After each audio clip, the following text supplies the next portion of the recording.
OnePlus TV presenta Somos Magazine con Gabriel Caicedo, Ana Galarza, Fabiola Vaquerizo y Sidiña de Weber. Buenas tardes, amigos televidentes. Estamos en un programa especial de Somos Magazine a través de OnePlus TV. Este es un tema interesante, polémico. Siempre lo que tenga que ver con la comunicación es un tema que tiene varias direccionales. Hay personas que los ven de una manera que quieren favorecer sus apetitos de corrupción y no quieren, no quieren ser cuestionados por nadie.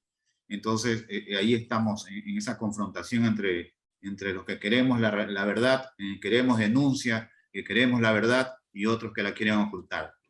Para esta ocasión hemos invitado a dos personajes muy importantes de nuestro quehacer ecuatoriano.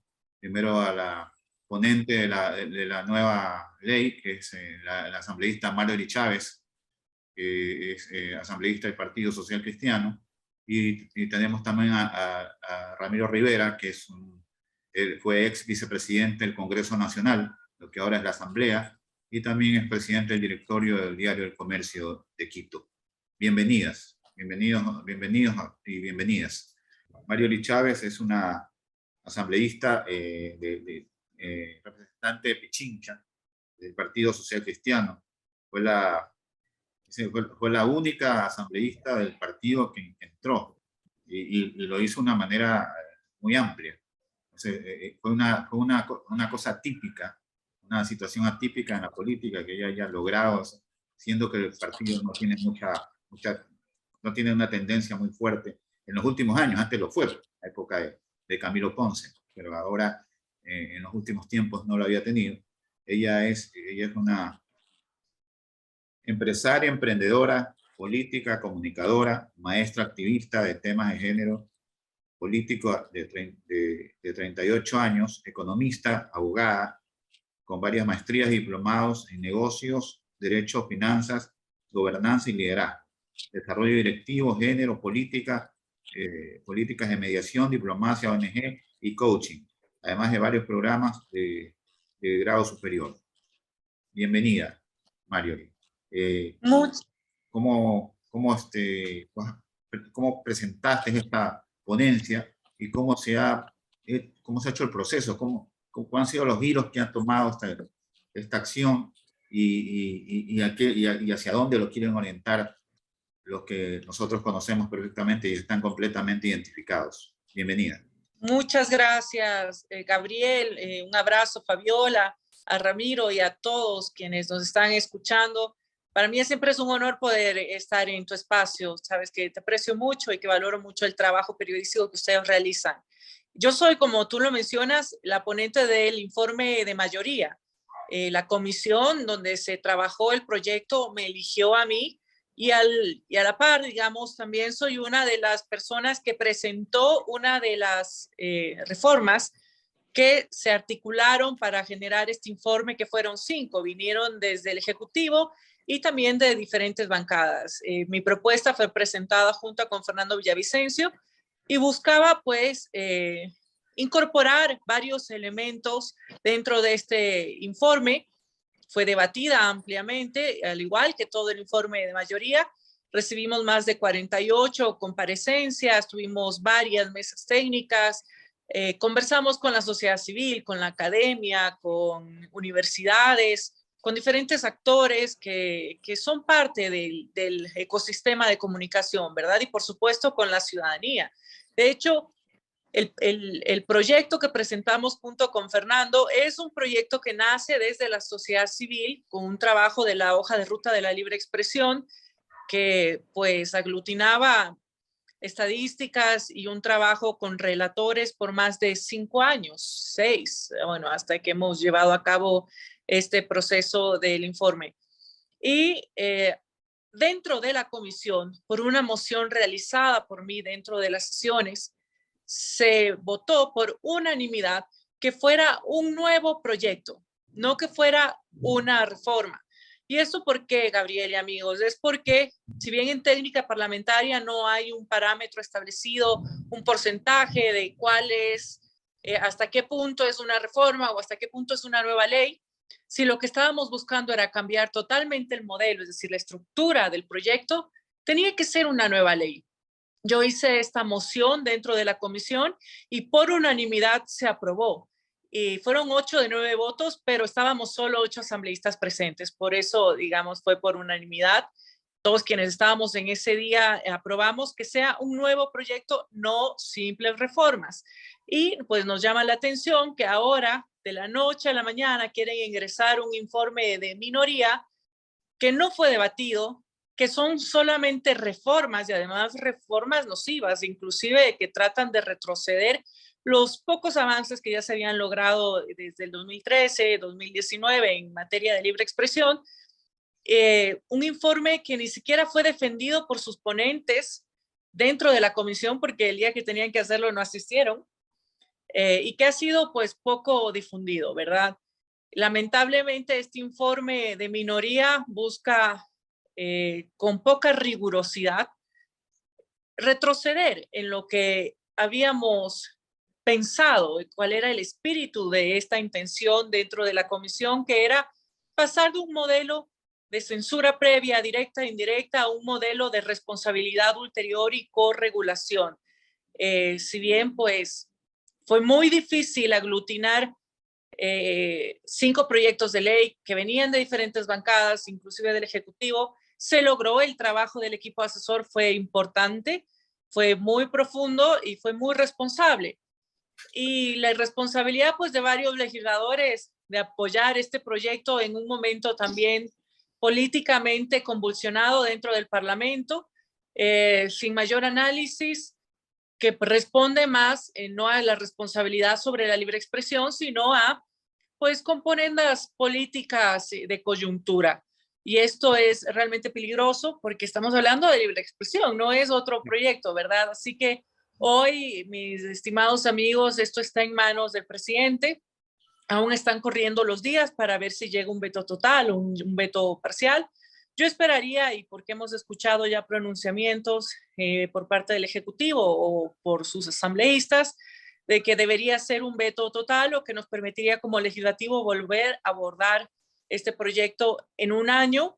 Y yo realmente espero que así sea, porque un veto parcial en la coyuntura pues no sería positivo, y no puede haber un veto parcial a un proyecto de ley que realmente es nocivo, que lo que busca es volver a este esquema del 2013, que pues ya nos ha demostrado la historia lo nocivo que ha sido en términos de libre expresión. Lo que busca es volver a tener un órgano sustanciador y que además tiene capacidad punitiva para quienes se expresan libremente, que no hace una clara diferenciación entre información u opinión, que en definitiva, pues, como lo comenté, está hecho con poca rigurosidad y tiene hasta errores de escritura, y cita artículos que quiere reformar cuando son artículos que ya ni siquiera existen. Es decir, realmente es un acto de irresponsabilidad por parte de quienes lo presentan,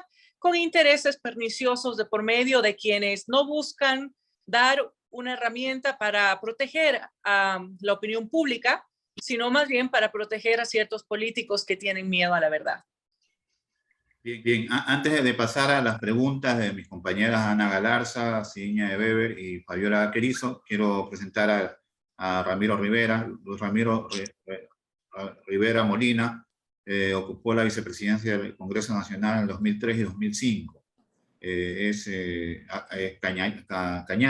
Cañarejo, le dicen muchos a las personas que están en Cañar. Fue uno de los fundadores del Partido Democracia Popular. Inició su vida pública en el 81 como secretario particular del presidente Osvaldo Hurtado. Al año siguiente fue nombrado subsecretario de Gobierno y en 1983 se le asignó el cargo de secretario nacional de Información Pública. En las elecciones legislativas del 92 fue elegido diputado nacional en representación de Pichincha por el Partido Democracia Popular y en 1994 fue elegido concejal de Quito.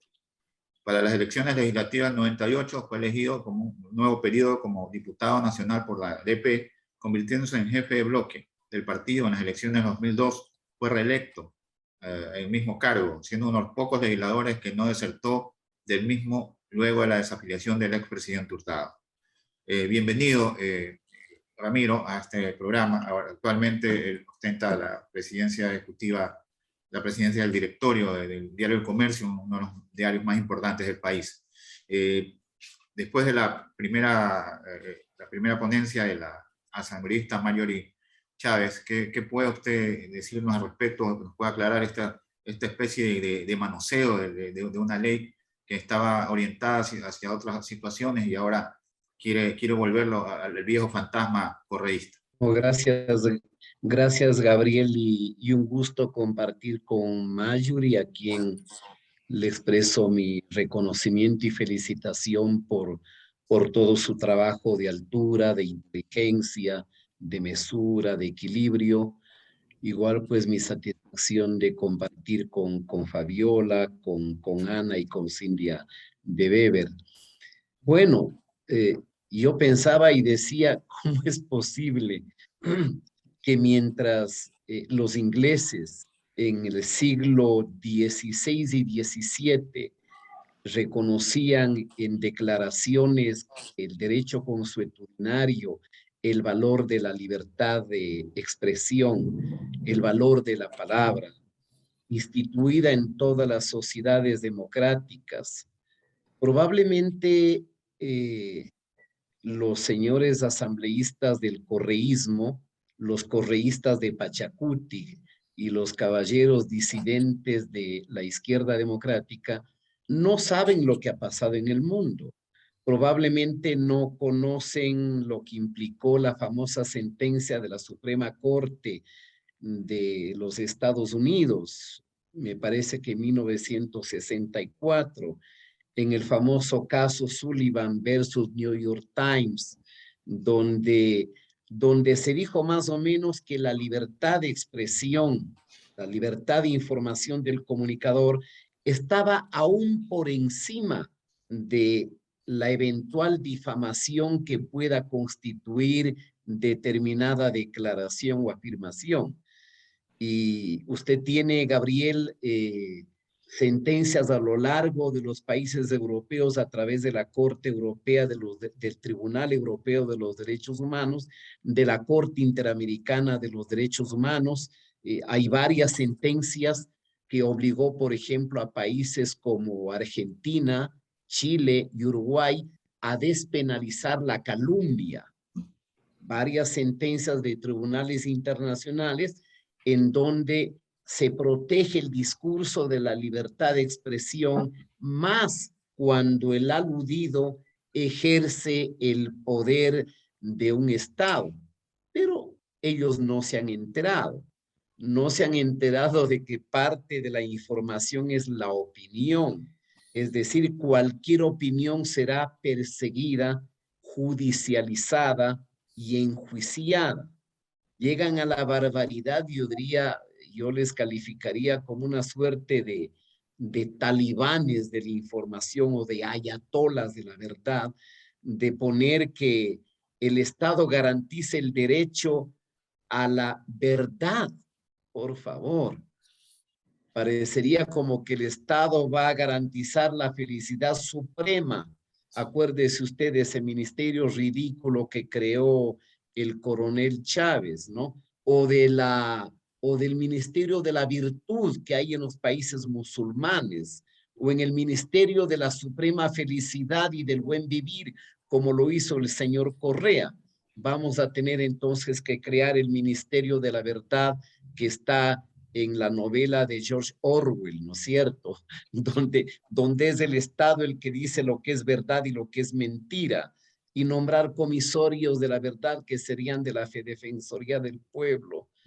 Por Dios, por Dios. Yo diría que la única verdad verdadera en este momento es la extrema ignorancia, la vocación autoritaria y totalitaria de quienes pretenden coartar la libre información. Si hay una garantía que forma parte del círculo de la circulación libre y fluida, es la libertad de expresión, la libertad de información, la libertad de comunicación que configura los derechos de la comunicación en la sociedad contemporánea. No significa de que el periodista o en la información usted tenga que sacar cosas fuera del contexto de ninguna manera. No se puede confundir la noción de la verdad con la noción de la veracidad. Nadie puede informar con el deliberado propósito de mentir, de hacer daño, de tener mala fe. Pero la información incomoda a los autoritarios. Y lo ha dicho con muchísima inteligencia Marjorie. Estos señores pretenden regresar no solamente al año 2013, donde se impuso la ley Mordaza, sino pretenden regresar a la etapa medieval. ¿Qué vaya a hacer el Ejecutivo? No lo sé.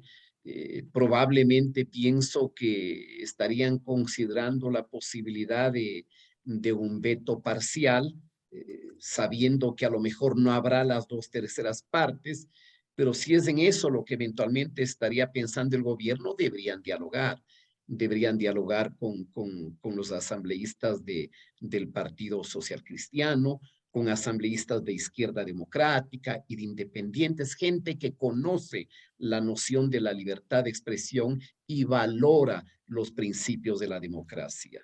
La libertad de informar no puede estar sometida al voto. Hay verdades en la democracia consubstanciales a la misma que no dependen de una mayoría, que son valores intocables de una sociedad democrática. Pero eso, obviamente, el pensamiento autoritario no lo entiende ni lo comprende. ¿Tienes alguna inquietud para nuestros dos invitados especiales? Bienvenida. Saludos, querido Gabriel, un saludo para mi compañera Fabi, para Cindina.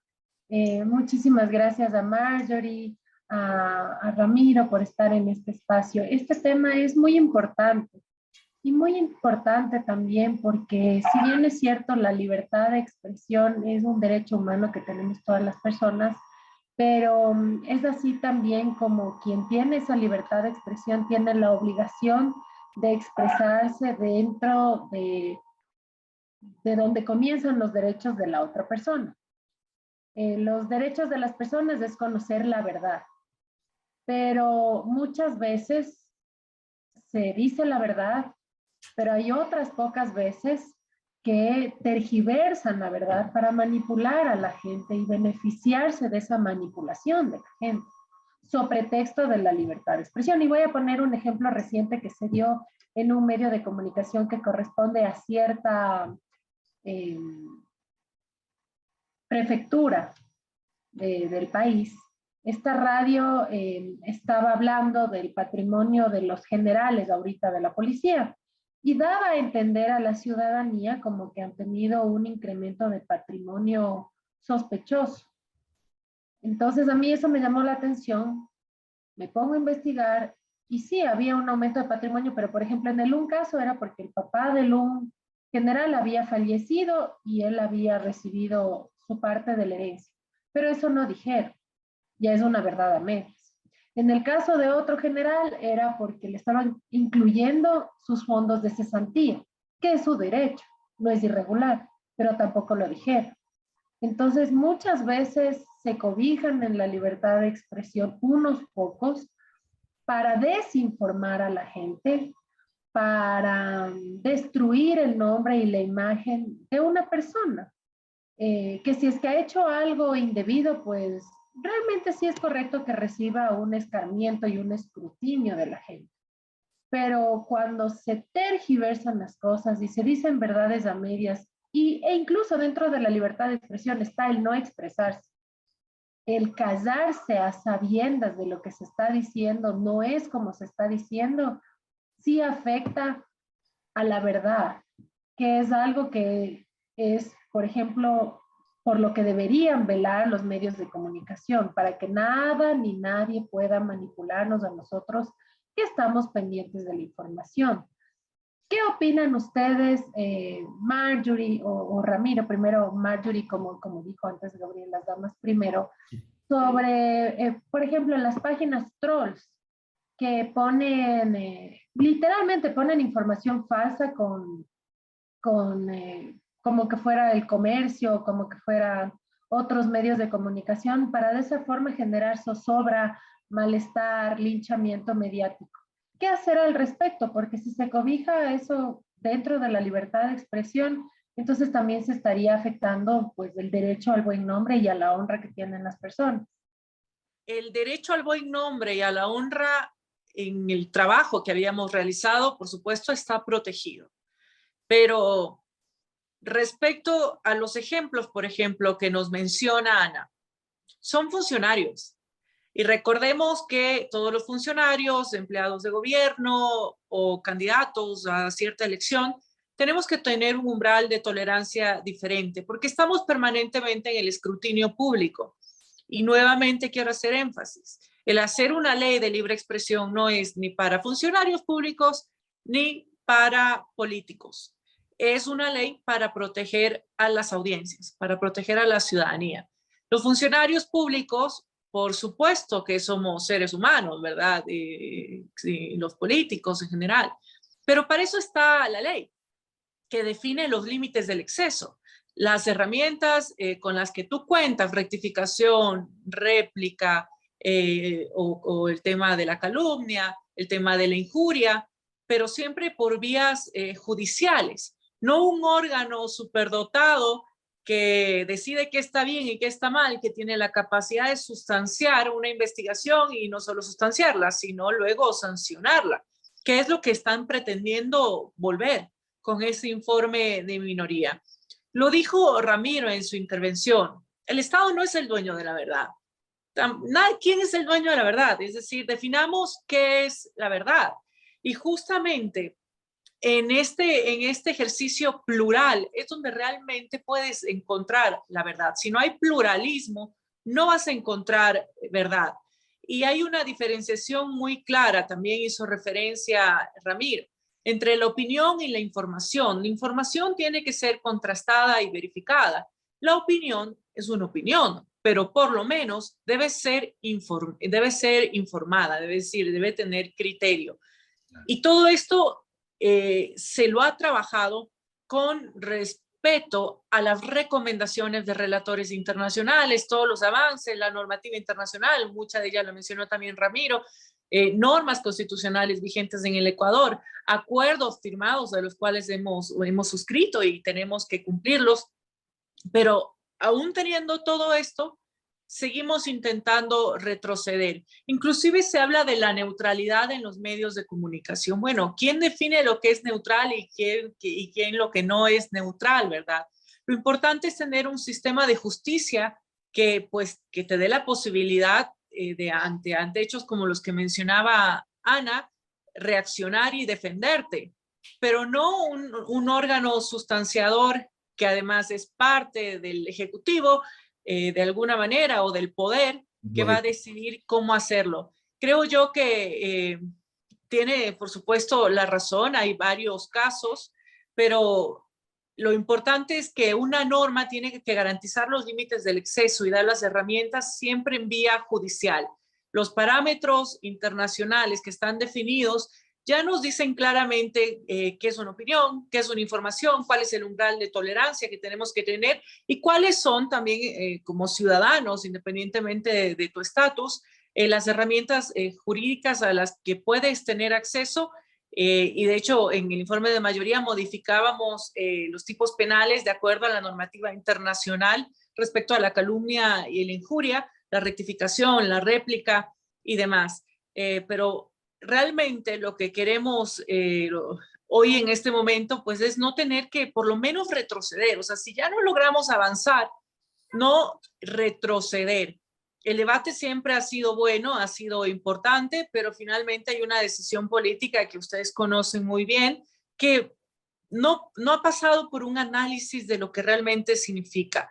Si vemos las estadísticas de la ley que estuvo vigente, ¿no? Desde el 2013, vemos que estos recursos sancionatorios o denuncias que fueron puestas incluso por vía judicial, no solo en lo que la figura institucional que existía antes, ¿verdad?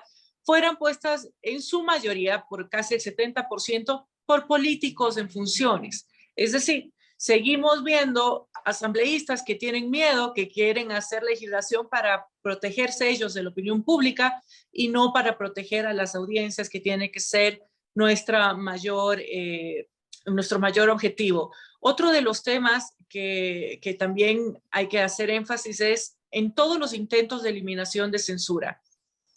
No solo definir el pluralismo como único espacio donde realmente puedes tener acceso a la verdad, sino eliminar lo que intentamos en el informe de mayoría, que el sorteo de las frecuencias y la publicidad sea un mecanismo de censura. En estas reformas del informe de minoría quieren mantenerlo todo junto porque justamente quieren tener más herramientas para poder censurar indirectamente a los medios de comunicación a través del sorteo de las frecuencias y la adjudicación de publicidad. Y otros vicios, ¿verdad?, con que cuenta este informe. Este es un tema tan importante para la ciudadanía. Nosotros que estamos, se diría, informando, tenemos la responsabilidad de que decirle a la gente lo que es. A nadie le gusta que le vean la cara. A mí no me gusta que me vean la cara. Y cuando un medio de comunicación no contrasta o pone titulares sensacionalistas, le está viendo la cara a la gente. ¿Cómo se puede regular eso para que no manipulen a la gente, para que no le mientan? Mire, por ejemplo, en el discurso de la alcaldesa Cynthia Viteri, que de paso es compañera de partido de Marjorie, ella ha recibido todo el tiempo acusaciones de pseudo actos de corrupción de parte de su esposo dentro de la alcaldía de Guayaquil, y ella dijo, o sea, que el medio de comunicación le está afectando a su honra. Y si tú preguntas ahora, muchas personas ya tienen una imagen de que la alcaldesa es corrupta, y simplemente porque leyeron un encabezado, muchas veces no dan ni clic, no entran a detalles, no se ponen a investigar, como en el caso de los generales, si ha sido de la cesantía o si ha sido de una herencia del papá. Muchas veces consumen solo el encabezado. Contratos millonarios del esposo de la alcaldesa Cynthia Viteri en la alcaldía de Guayaquil, aromaterapia por no sé cuál. Y, o sea, es un tema no solo del funcionario público, o sea, más o menos se da a entender como que las personas públicas tienen que tener la piel más gruesa y aceptar las calumnias, pero la gente tiene derecho también a que no se le manipule. Y no necesario, porque muchas veces las personas tal vez vayan al órgano judicial. ¿Quién se va a enterar de la sentencia? ¿Quién se va a enterar de que la justicia dijo, no, de verdad usted no ha hecho? O ya le atacan en un medio de comunicación, esas personas ya consumieron esa información. ¿Será que esas mismas personas consumen la réplica que le da el medio, si es que le da la réplica? Porque muchas veces ni siquiera dan la réplica. Bueno, en lo de Ana hay varios temas, ¿no?, que creo que conviene desagregar. El uno es el hecho de que en el Ecuador hay un equívoco de confundir un medio público con un medio de una institución pública manejada ideológicamente. Y eso es absolutamente condenable. Debería haber una norma que regule el uso de los medios públicos. Lamentablemente, a veces la tentación autoritaria hace que el medio público se devenga o termine siendo un medio de manipulación política o ideológica. Y este es un riesgo, Ana, que existe en todas las sociedades. Y para subsanar esto, todos los procesos de libertad han incluido principios como el que ya dijo Marjorie, el derecho de réplica, el derecho de rectificación, ¿no es cierto?, o las armas que tiene el comunicador de reserva de fuente, o la prohibición de censura, o la cláusula de conciencia. Pero ahí tenemos un problema, el confundir un medio público con un instrumento de propaganda de tal o cual autoridad. Yo entendería que ha sido la radio que está en manos de la señora Pavón, correísta. El otro tema tiene que ver con el alcance, si cabe el término deontológico o ético de la comunicación. La comunicación siempre tendrá que ser contrastada, es decir, referida a hechos, a realidades objetivas con menos interpretación. La pregunta inicial sería, esta no es un momento para filosofar, por cierto, ¿qué es la verdad? ¿Cuál es la verdad? ¿Hay una verdad científica que puede ser científicamente cuestionada? ¿Hay una verdad religiosa? ¿Quién tiene la verdad? ¿Los católicos? ¿Los protestantes? ¿Los presbiteros? ¿Los hindús? ¿Cuál? ¿Cuál es la verdad de la religión? Eso es relativo. No hay una verdad establecida absolutamente en nada.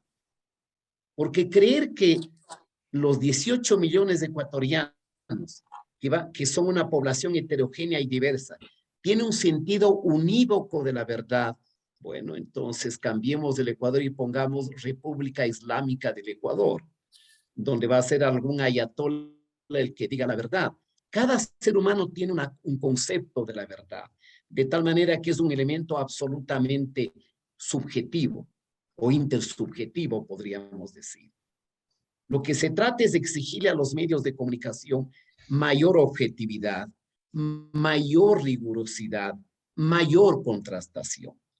Por ejemplo, decir este es el gigantesco patrimonio de tal o cual, sin haber conversado, sin haber consultado a la persona que iba a ser aludida, sin haber sido documentada, es un abuso, es una arbitrariedad.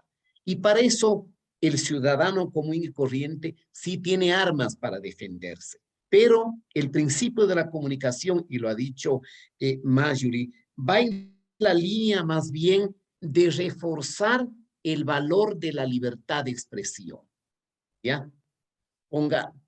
Pongamos un ejemplo.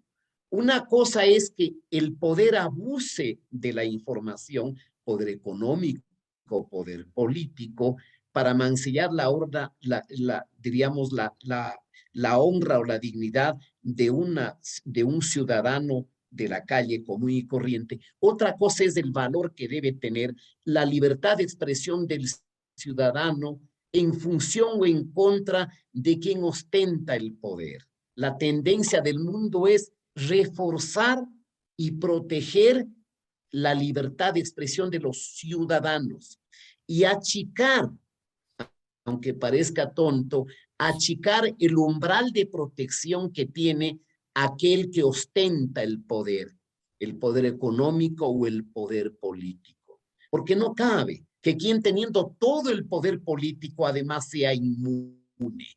Acuérdense ustedes lo que sucedió con el señor Correa.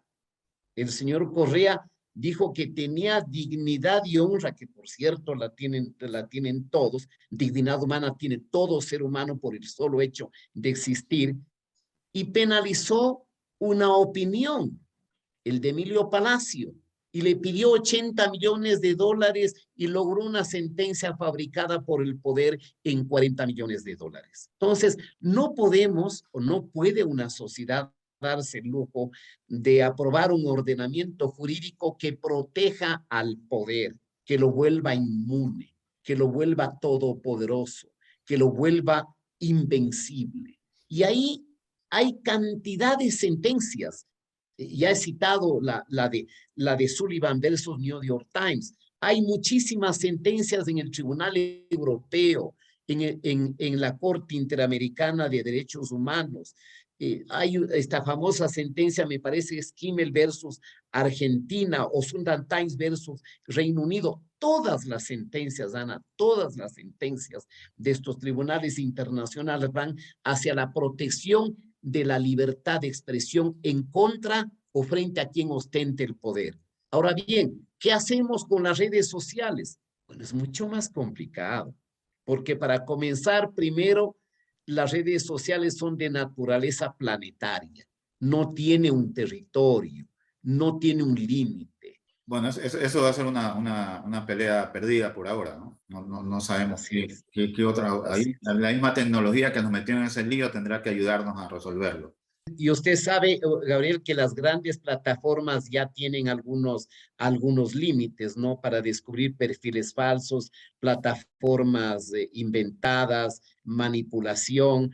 El propio señor Correa había montado decenas de plataformas para las noticias falsas que fue ya sancionado por Facebook, ¿no? Entonces, sí hay mecanismos éticos de autorregulación. Cuando hemos visto al dueño de Facebook sentarse en la Cámara de Senado de los Estados Unidos para rendir cuentas. Pues hay que esperar que cada vez vayamos avanzando en el ámbito de la libertad, de la dignidad, pero sin coartar los espacios de libertad de expresión. Es un honor poder estar aquí con ustedes y tener este momento de encuentro y de opinión. Mi pregunta viene en función de que el nuevo proyecto, plantea como uno de los mecanismos de regulación de la información falsa, generar o propone hacer talleres de capacitación referente al manejo de la información con mucho énfasis en la verificación, en el contraste, en la contextualización.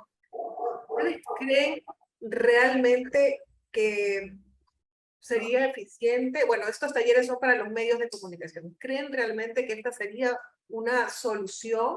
Mira, yo creo que lejos de juzgar un informe, ¿verdad? Que pues está mal hecho y que tiene intentos nocivos, si lo vemos aisladamente, todo lo que sea para fomentar la libre expresión, todo lo que sea relacionado con la capacitación, es positivo.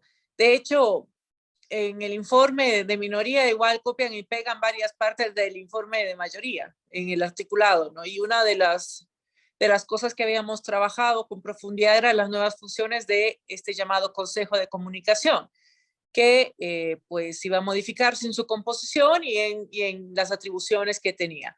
Y una de ellas era justamente trabajar también en lo que mencionas tú y en lo que mencionaba en relación a lo que dijo Ramiro respecto a los códigos deónticos, es decir, pues que al fomentar esta libre expresión y capacitar realmente a los medios, podrás lograr beneficiar a las audiencias. ¿Y de qué manera? Pues en honor a la verdad, ¿verdad? Y también evidenciando las líneas editoriales, porque si pensamos en los consumidores de la información, son ellos quienes tienen que tomar la decisión con claridad.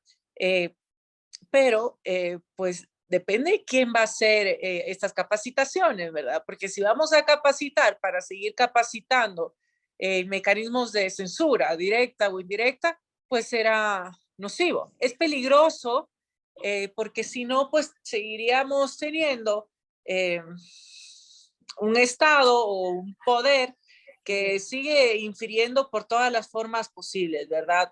Pero si es algo que se trabaja con responsabilidad, puede ser positivo, como siempre lo es. O sea, talleres, todo lo que tenga que ver con educación, con capacitación, y no solo a los medios de comunicación, sino también a las audiencias. Otra de las funciones era generar alertas tempranas. Y de hecho, en el informe de mayoría se cambia a la presidencia del Consejo de Comunicación, porque si, por ejemplo, revisamos cómo es actualmente, es el Ejecutivo. Entonces, sigue siendo quien tiene el poder, el quien maneja este Consejo de Comunicación. Y nosotros lo modificábamos, decíamos que sean los ciudadanos. Pero en la actual estructura de este informe de minoría, pues más bien el encargado de sustanciar investigaciones y demás es pues la Defensoría del Pueblo, algo que también sería un retroceso y que es además una aberración en todo sentido. Pero si tenemos un consejo de comunicación que actúe responsablemente, encabezado no por quien tiene el poder, si logramos realmente que pues no responda a intereses como similar a los medios comunitarios, como decía Ramiro hace un momento, podríamos, y a los medios estatales, podríamos sí tener una institución que realmente proteja el trabajo periodístico y que lo fomente a través de preparación para informar la verdad y todos seguir construyendo este pluralismo y sobre todo dar a la ciudadanía protección respecto al contenido que reciben y también diferentes visiones, ¿verdad? Para que puedan tomar un criterio de qué es correcto y qué es no. Porque actualmente, pues, lo que tenemos dista mucho de aquello. Y otro de los intentos es también a través de los medios virtuales, que en donde hablan de la neutralidad. Y esto, pues, no es otro, sino otro intento de censura ante lo que estamos viviendo ahora, ¿no? Se han dado cuenta de la importancia que tienen los medios digitales en procesos que hemos vivido, como octubre de 2019, lo que vivimos 18 días hace no mucho, que fueron días lamentables en nuestro país, y pues ya también quieren tener control de aquello. Entonces, tenemos que estar vigilantes y yo agradezco espacios como este, que podemos hablar con sinceridad y con profundidad y con rigurosidad sobre el tema y dar a conocer a la ciudadanía pues lo que está ocurriendo, porque cuando hablamos de libre expresión, no estamos solo hablando de una ley de comunicación, no estamos hablando de una ley de medios, ni para periodistas, es realmente una ley para todos los ciudadanos, entendiendo que la libre expresión es un eje transversal a cualquier desarrollo de todos los demás derechos humanos. Entonces, en el momento en que tengamos estas restricciones, vamos a empezar a ver que retrocedemos en otros avances que habíamos ya conseguido y que aún tenemos por seguir avanzando, ¿verdad? Con mucho trabajo y con mucha importancia desde la sociedad civil. Así que yo realmente espero que la ciudadanía siga opinando al respecto, que los medios como ustedes nos den espacio y seguir también peleándolo desde la Asamblea Nacional. Veamos qué ocurre ahora con el veto. Pero si no es así, pues sabemos quienes estamos comprometidos por convicción con este tema y seguiremos construyendo desde nuestros espacios todo lo posible en favor de la libre expresión. Tengo una pregunta que pienso que las personas que nos ven, que tal vez no están tan empapadas de los temas políticos, si quisieran saber bajo su criterio, Ramiro, con la experiencia que usted tiene, cuáles son los puntos fundamentales que debe tener la ley de comunicación, sobre los cuales no debería haber ni la más mínima duda y que es la base para que esta ley funcione con todo lo que quisiéramos, que haya la libertad de expresión, pero que haya los respetos, todo lo que hemos hablado. ¿Qué es para usted lo más importante que esta ley debe tener? Bueno, gracias, Fabiola, por la pregunta. Algunos dicen, bueno, exagerando, ¿no? Que la mejor ley de comunicación es la que no existe. No es así. Me parece que siempre es necesario una normativa que ponga determinados parámetros de libertad. Bueno, primero, el respeto absoluto a la libertad de expresión, con los límites que establece el ordenamiento normativo. Proteger fundamentalmente el discurso contra el poder, reforzar la dimensión de la libertad de expresión y achicar el umbral de protección y de inmunidad que tienen los altos funcionarios y el poder. Evitar la intromisión del Estado que fije censura u obligue a la autocensura. Eliminar en el ámbito de la libertad de expresión la figura de la difamación y la calumnia.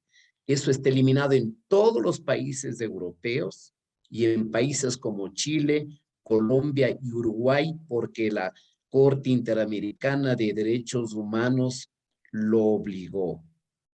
Fijar, obviamente, el derecho a la réplica, que lo tiene el que lee, el que escucha, el que ve. Fijar los límites también al derecho a la rectificación. Confirmar el derecho a la reserva de la fuente para proteger a las personas que denuncian. Prohibir la censura. Respetar la cláusula de conciencia del periodista. Sí, poner el ámbito de la necesaria contrastación, que tiene que ver con el principio de la veracidad. No podemos confundir la veracidad con la verdad, porque eso sería atrevido. Cada ser humano tiene su concepto de la verdad. Deberíamos tener una buena ley, Fabiola, que sobre todo respete las dimensiones de la libertad, porque sin información no hay democracia. Yo solamente les pongo un punto para la reflexión de ustedes. ¿Se imaginan ustedes sin portales de investigación, sin medios de comunicación, se habría descubierto alguna denuncia de corrupción? Solo la libertad de expresión, la libertad de información y comunicación creo que hace que teman los regímenes autoritarios. Y los grandes controles solamente han sido asociados a los modelos totalitarios. Yo les invito a leer, y estoy seguro que ustedes conocen el pensamiento de Hannah Arendt, que probablemente es de la más importante filósofa del siglo XX. Y ella hablaba sobre la posibilidad de la mentira en la información, es verdad, pero también hablaba de la mentira del poder, donde se disfrazan en la mentira para la manipulación y para el control de la sociedad. Comparto todo lo que ha mencionado Ramiro, pero adicionalmente en específico con el proyecto que tenemos, ¿verdad? Si queremos contrastar lo que debería hacer con lo que tenemos, debo decir que es muy importante evitar todos los mecanismos de censura, directa o indirecta. Y uno de ellos es el tema de separar el espectro radioeléctrico, que además es un ámbito técnico, porque no solo es para la comunicación, sino para el internet, para la telefonía y demás, separarlo al mismo tiempo que la publicidad, porque estos son elementos de censura previa. El evitar a toda costa que exista un órgano sancionatorio. Esto realmente es pienso yo, lo más importante, lo que deberíamos pelear permanentemente, porque sería regresar a la época de la Supercom, ¿verdad? Donde alguien decide qué está bien y qué está mal, donde quiebran medios de comunicación porque realmente tenían unas multas exorbitantes, que esto generó terror y distorsión en la información, por supuesto, en relación siempre al poder. Y el objeto es pues evitar la censura y que sea un órgano aparte del sistema de justicia quien esté encargado de ello, como lamentablemente pues está en este proyecto de minoría. Y el objetivo de la ley es evitar que el gobierno, que el poder de turno censure a los medios de comunicación y que, como ya lo dijimos, también mal use de los medios, sus propios medios, para realizar proselitismo o perseguir con información falsa también a sus opositores. Ejemplos de malos comunicadores sí hay en el mundo, pero también los hay de buenos, ¿verdad? Y no por poco vamos a pagar todos los ciudadanos. Es decir, se tienen que definir los límites del exceso. Yo concuerdo con Ramiro en que esto de la autorregulación pura no existe, porque si no, pues que no exista ley y que sea, como dice Smith en economía, la analogía de la mano invisible. Y no es así. Justamente una norma tiene que definir los límites del exceso, pero pues tiene que ser con un modelo que si haces lo incorrecto, pues serás enjuiciado y tendrás que indemnizar hasta pecuniariamente el daño que has provocado. Pero ergo, tienes que haberlo hecho. El modelo que están proponiendo es un modelo de censura, incluso censura previa.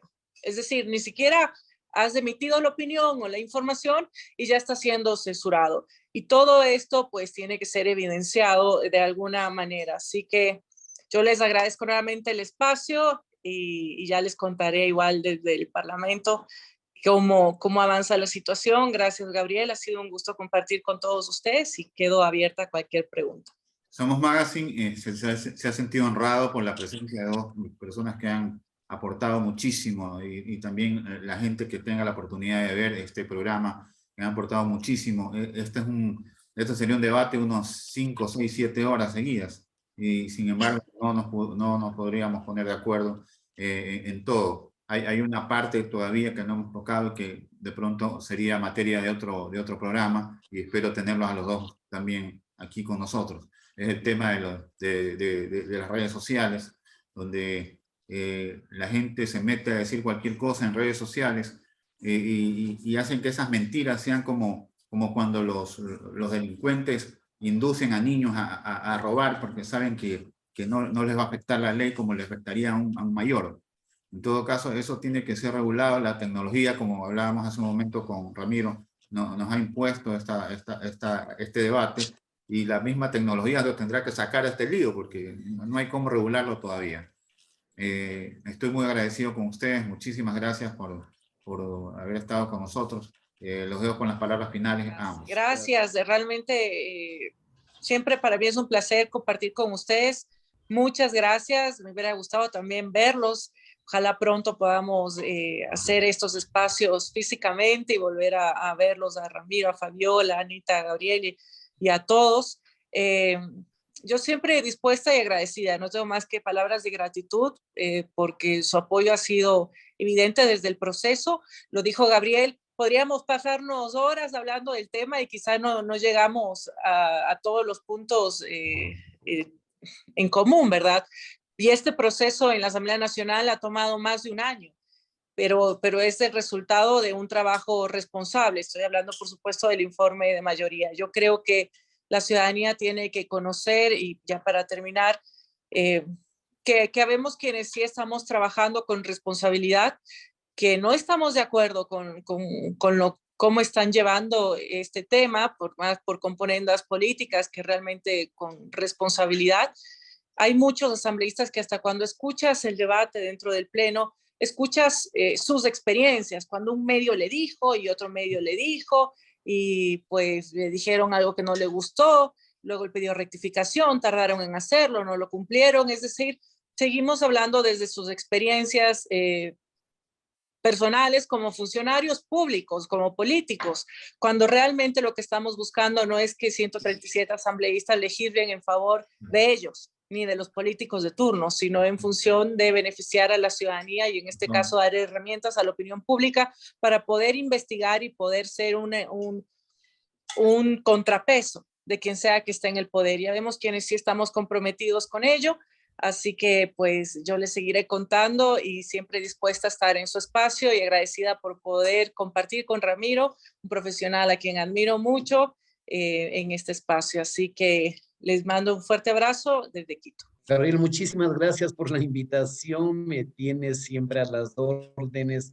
Gracias. Usted sabe, y me ha encantado escucharle a Mayure, las inquietudes de Ana, las expresiones de Sidja, y muchas gracias por la pregunta, Fabiola. Muchísimas gracias. Gracias a ustedes por su tiempo y por compartir con nosotros. Ha sido una entrevista de verdad muy, muy interesante.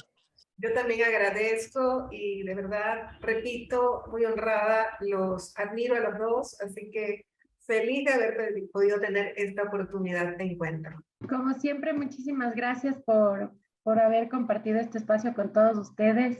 Muchas gracias también a los televidentes que siempre nos están acompañando. Estas han sido nuestras opiniones en nuestra libertad de expresión, gracias a que no hay nadie que nos censure. Y ustedes serán quienes saquen sus conclusiones. Solo les agradecemos que estén con nosotros siempre. Muchas gracias, amigos televidentes. Hasta la próxima semana estaremos nuevamente con más de Somos Magazine a través de OnePlus.